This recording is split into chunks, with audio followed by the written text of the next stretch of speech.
Hello, everyone. This is a story time, another story time. How somebody threatened to shoot me with a gun. So here it goes. So one day at night, I got off work and I wanted some White Castles. And I went to White Castles that night. And when I went to White Castles, I met my favorite YouTuber. So I asked the YouTuber, I said, "Are you such and such?" They said, "Yeah." And I said, "Oh, I'll be watching your videos and I really like your videos and stuff like that. I really like them." He said, "Oh, thank you. God bless you." We actually shook hands and I was excited to see my one of my favorite YouTubers. You know, shout out to my shout out to the favorite YouTuber. I'm not gonna say his name, but y'all will know one day. Then so after that, I ordered my food from White Castles, and this person came in, and I was talking about Donnie McClurkin, gospel music, actors, and everything with the lady, and we, me and the lady started talking to White Castles. They started talking about Donnie McClurkin, and I told her how I met him and everything, and the guy, the black skinny guy, came in there was like, "Oh, you gay just like Donnie McClurkin. You and Donnie McClurkin gay and all that." So I said, "I'm not gay like Donnie McClurkin, and Donnie McClurkin's not gay. Don't disrespect me like that. I don't like that. Don't talk to me like that, right?" So after I said that, he got an attitude, and we had an argument. So basically, he was like, "Oh, I get my gun and shoot you."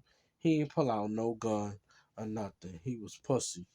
And then he was like, "Oh," he went into his car and came back into the store. Then he went out the store and he was circling the neighborhood, the store with his car, and he ain't pull out no gun. He threatened me twice, right? So the White Castles people in the place, they started to get into the situation. They stopped him from coming into the door. I called the cops as he was popping crap, and I told the cops they came in a couple of minutes. So when they came, they asked me. They was like, "Oh well, what's the problem?" I told them what the problem was. I told them what happened, and I wanted to press charges, but didn't. Um, he didn't like he wasn't there at the scene no more. He left. So after he left, that's when the cops came. And I told them everything and then they told me if anything, you know, call us back and we will help you with the situation. Which is good. I'm glad they did that. Also they asked me how was I getting home and I told them, I'm gonna take the train back to such and such and go the other way. They said, "Okay, we're gonna watch you from the train and everything else." So I had called my mother and my father. My father said, "Don't go to the restaurant. Um, don't go to the restaurant at late at night like that at all. Don't do that. Go in the daytime and stuff." So I said, "Okay, fine." But when I came home, my mother was kind of um distraught about it. She didn't understand it, and she said, "Your spirit seems weird, and you just seem kind of off today." And I'm like, "Well, somebody just told me that they're gonna shoot me 2 times. What you want me to do?" So my mind was really messed up. I couldn't get over it. I didn't go to work the next day or whatever. I wound up taking off. I took off that day and I had to recuperate and get myself together. And then after I recuperated and got myself together, I was excited about myself. I was back to myself. That's what I mean. I was back to myself. As time went on, I got over it. You live and you learn.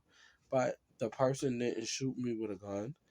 They only threatened me and they didn't have a gun, which is the good thing. And they sped off in their car because they knew they wasn't going to, you know, have the opportunity to do anything. And then also, they asked the people in the parking lot what was going on. They didn't really know nothing about it because they was in their own situation and their own things going on. So they wasn't really paying attention to anything, and nobody really saw the person. You know, I gave them a description of the person. They had mismatched clothes on, dark skin, skinny, and it was a black person that told me that, a black man. I'm like, they always say that black people don't stick together and stuff like that, and then it's always black on black crime sometimes, and it just be craziness. But at the end of the day, I still have my life. I'm still living, and I live to see another day.